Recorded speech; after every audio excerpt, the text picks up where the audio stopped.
Bon les petits potes, toute session cendre qui se respecte, on commence toujours par faire les bordures. On va tenter de faire nos petites bordures au jerk. On va jerker un petit peu, voir s'il y a les cendres, s'ils sont actifs dans les herbiers, dans les bordures. Et après on ira les faire en vertical. En tout cas j'espère que vous êtes en énorme forme les copains. Bienvenue sur la chaîne au bout du fil. Aujourd'hui on va essayer de faire, on va essayer de faire du cendre, du base, du silure. On va voir ce qui vient. En tout cas, je suis très content là d'attaquer ces sessions d'hiver. Moi, j'aime bien la pêche en verticale. C'est assez nouveau pour moi. Ça fait vraiment une année que je pratique, plus ou moins. Donc, c'est très récent.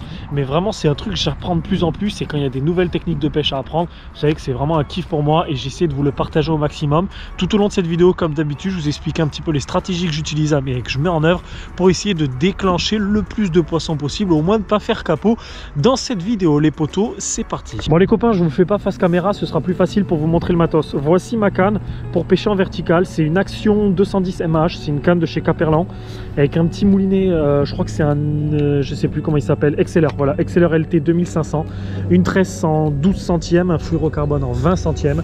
Pour moi, c'est un super matos de pêche. Moi qui suis grand, c'est pas gênant. Vous voyez que quand je la penche vers le bas, je suis pas gêné. Après 2,10 m pour quelqu'un de plus petit, ça peut être un peu gênant. C'est un matos que j'ai utilisé l'année dernière pour faire tous mes cendres. Il a vraiment fallu que je réduise les tailles de fil, tout ça, pour pouvoir réussir. Et donc voilà. Pour pêcher le cendre en vertical, c'est extrêmement simple. Donc il vous faut un leurre. De préférence, utilisez des têtes plombées un peu sabot, on appelle, ou pointues. Pour la simple et bonne raison que quand le leurre va se poser en bas, il va se tenir en position verticale, comme si c'était un poisson qui fouillait le fond. Et quand vous allez avancer avec le bateau, il y aura un minimum de frottement avec l'eau. Et du coup, le leurre va bien se tenir. Si vous avez une tête plombée ronde, le leurre va tirer vers l'arrière avec l'avancée du bateau en même temps, parce qu'on utilise le bateau pour pouvoir pêcher. La solution, elle n'est pas compliquée. Il vous faut un sondeur. C'est à 98%, j'allais dire, indispensable. Vous trouvez un banc. Il vous faut vous jeter le leurre tout simplement devant vous. Question que le temps qui coule, vous avancez. Moi, je mets mon moteur en vitesse minimum.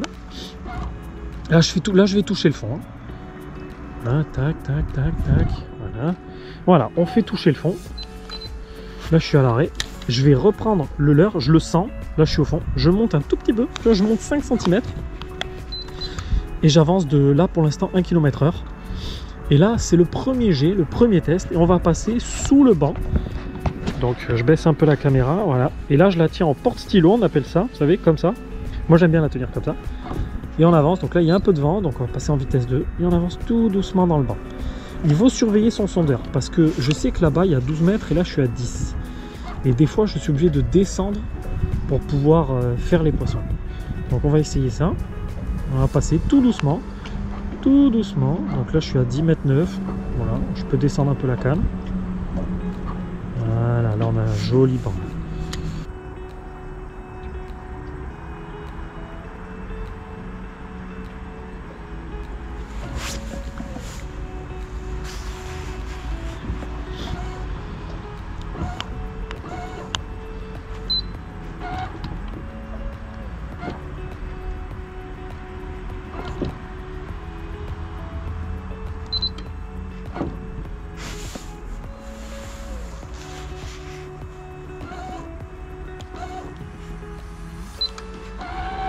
Et après, il faut un peu prier parce qu'il peut y avoir des silures.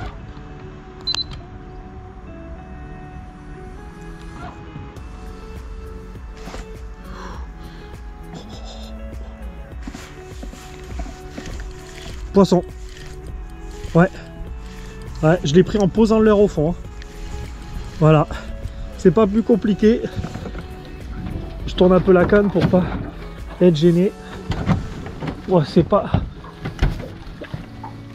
la touche de l'année, mais voilà, premier cendre, tout simplement. Ouh, yes les potes. Voilà les copains, petit cendre, c'est beau comme poisson. Bon bah c'est cool. Allez, on release. Alors pour release un cendre, faut faire comme ça. Faut le claquer un peu, en fait, qu'il reparte le plus vite possible au fond, parce que c'est des poissons qui viennent quand même des profondeurs. Là on était à entre 9 et 10. Donc ça fait quand même une grosse décompression. C'est pour ça que je m'embête pas à passer 3 heures à le prendre en photo ou à vous expliquer les trucs dessus. Je le pêche, j'en profite 5 minutes et je le balance. Question qu'il puisse repartir dans de bonnes conditions et qu'il n'y ait pas tout qui pète dans sa tête, parce que je peux dire que les décompressions soudaines, c'est jamais très bon.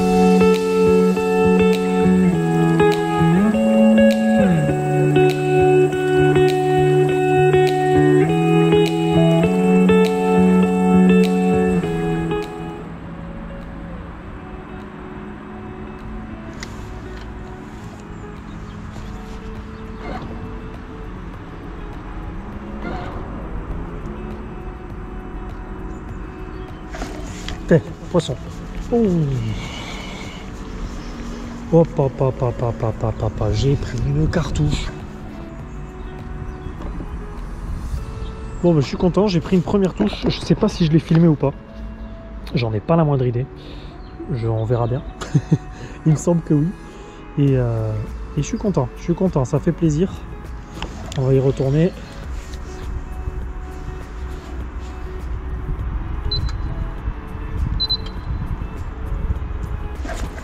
Poisson, ouais.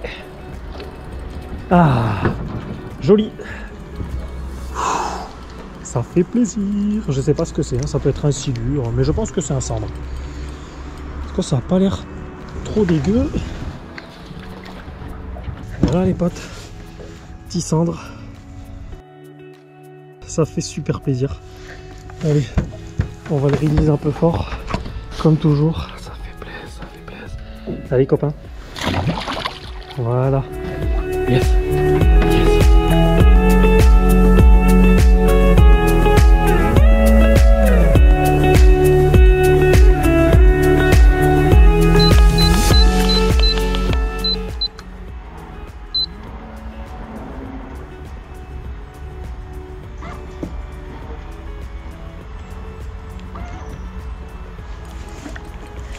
Ah, j'ai un poisson. Ouais. J'ai quasiment pas sorti la touche. Je sais pas ce que c'est. Ouais, ça commence bien. Et il se défend le con. Ah, j'ai en fait posé au fond. Oh, un bass. Mais c'est n'importe quoi. Un bass en vertical, les gars. Un black bass en vertical.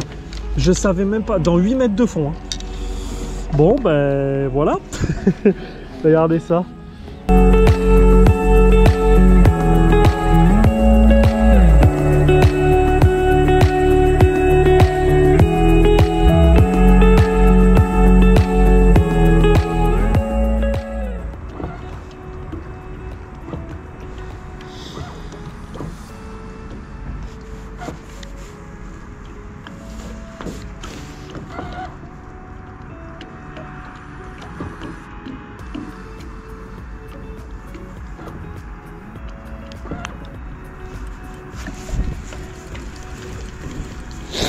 Ah, quand même. Oh putain, c'était pas prévu ça. Et voilà, la petite perche dans 7 mètres de fond. C'était pas du tout le poisson recherché, mais c'est pas grave. C'est un petit bug de nageoire là, voilà. Bon, on va éteindre ça, sinon je vais me cracher. Voilà les copains. Eh ben, belle petite zébrée bien énervée. Oh, ça fait plaisir, 2 cendres, un black bass et une perche. Allez ma copine, on repart, c'était pas du tout le poisson prévu. Mais c'est pas grave, c'est magnifique. Allez ma bête. Allez.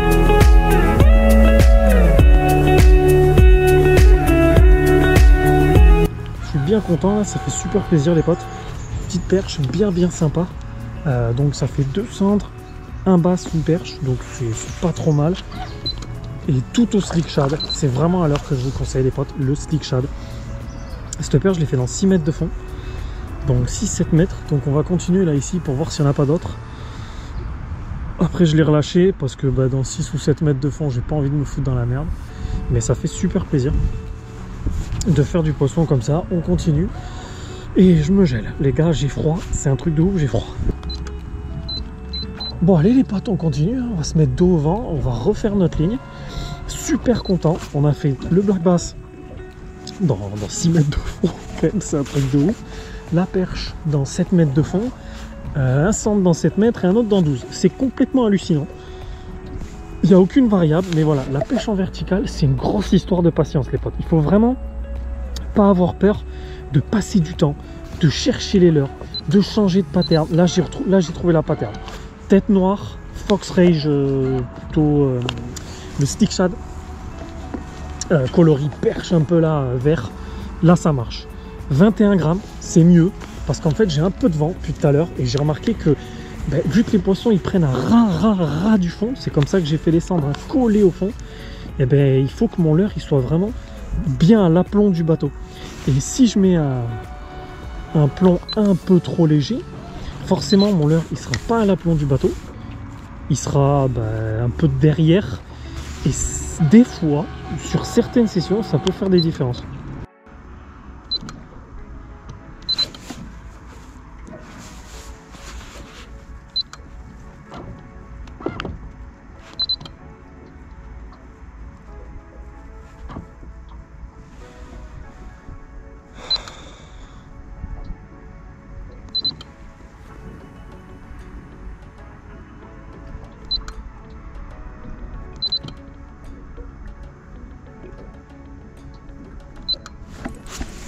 Poisson, ouais, voilà, je le savais, fallait frotter le fond.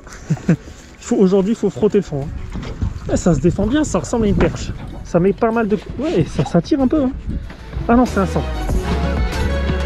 petit sang bien sympa, hein, vraiment très sympa, une belle robe. Ouais, cette robe, il est légèrement doré, il est sublime. Au slick shad, donc vous voyez, piqué au bord, hein, ils sont vraiment difficiles aujourd'hui. Là on a fait un cendre. La technique aujourd'hui, je l'ai trouvé, c'est qu'en fait il faut que le leurre il percute le fond, il remonte un peu et là boum, c'est là que je prends la châtaigne. Pas autrement, ça fait plaisir. Allez les gars, on se le release. Allez copains, petit cendre. C'est les vifs aujourd'hui les trucs, c'est les vifs. C'est les vifs. Voilà, sublime ce poisson, j'adore. Allez mon copain. Hop, oh, oh, oh, il a sorti l'eau. Yes, allez on continue les copains, on a trouvé un nouveau spot là et on a trouvé la technique. Ah, là on a un joli banc aussi, très joli banc. Donc là je suis dessous, il y a eu très bel écho là. Mais ouais, je prends des refus quand même.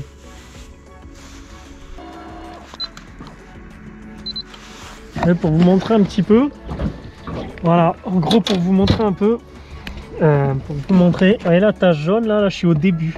Ben ça c'est le banc de fiche. C'est un banc de tout petits poissons extrêmement dense. On le voit un peu mieux sur le downscan, les petits traits, c'est les petits poissons qui sont en train de se déplacer. Ils se déplacent tous dans le même sens. Moi ce qui m'intéresse, voilà, c'est ce genre d'écho. Vous voyez, il y a des échos, alors je sais pas si vous les verrez bien, mais juste dessous il y a des traits. Voilà, ils sont là. Donc deux grands traits là, on les voit là. Ça c'est des échos qui m'intéressent. C'est potentiellement des papes cendres, des, bon j'espère pas, mais des silures qui, en fait, qui se tankent en dessous, qui se mettent en dessous et qui de temps en temps remontent pour se choper un fiche ou deux. En fait, ils sont jamais bien loin de leur garde-manger et ils sont pas bêtes en même temps. Ils sont pas bêtes. Ils se mettent là où il y a la bouffe et ils attendent. J'ai perdu le banc, j'ai perdu le banc. Donc pour éviter de perdre les bancs, maintenant si tu veux, les mecs, ils ont des, alors je sais pas comment ça s'appelle, mais en gros des scans qui scannent les côtés du bateau. Moi le truc c'est qu'un sondeur comme celui-ci, en fait il va sonder sous forme de cône. Le problème c'est que si le banc il est 2 mètres là ou 3 mètres là, je le sais pas. Et bon, c'est encore une fois un gadget, mais ça permet d'économiser pas mal de temps. C'est toujours pareil en fait. C'est que ce genre de technologie, elle n'est pas là pour vous faire pêcher 3 millions, enfin des centaines de milliers de poissons en plus. Ça, c'est pas vrai. Par contre, elle vous fait gagner un temps considérable. Un temps de recherche du poisson, un temps de recherche du banc considérable. Bah voilà, là je viens de retomber dedans. Et c'est ça la clé. C'est le temps. Avec nos boulots respectifs, des trucs comme ça, bah des fois on n'a que 1 à 2 journées dans la semaine, même les youtubeurs. Hein. Moi actuellement là je pêche 1 à 2 fois par semaine, pas plus. Et ben pour tenir des vidéos c'est tendu. Et par exemple cette vidéo là que vous voyez actuellement, dites-vous que je l'ai tournée le mardi et vous allez la voir le samedi. Alors c'est rarement le cas, hein. Je suis rarement autant à la bourre. Hein. Mais bon, dernièrement j'ai pas pu trop aller à la pêche, j'avais pas mal de trucs à faire, puis même j'ai eu des soirées, enfin je me suis un peu, tu vois. Moi la pêche c'est, je me fais des périodes où je vais pêcher au taquet, des périodes où je pêche un peu moins, et là j'avais un peu calmé, là je vais reprendre. Et du coup j'ai utilisé les vidéos qui me restaient et que j'avais prévu d'avance. Parce que dans ma tête j'ai toujours prévu d'avance à peu près 2 à 3 vidéos. J'ai à peu près 1 mois d'avance dans ma tête, c'est-à-dire je sais où je veux aller, je sais à peu près le type de fiche que je veux faire. Mais c'est pas simple, hein. C'est vraiment pas simple. Donc c'est pour ça qu'on a ce type de matériel, pour en revenir à ma phrase du début. Ça permet d'énormes... Oula. Bon, t'es pas petit toi mon salaud. Hein, grosse silure là. Mais il en veut pas. Et donc ça permet d'économiser énormément de temps.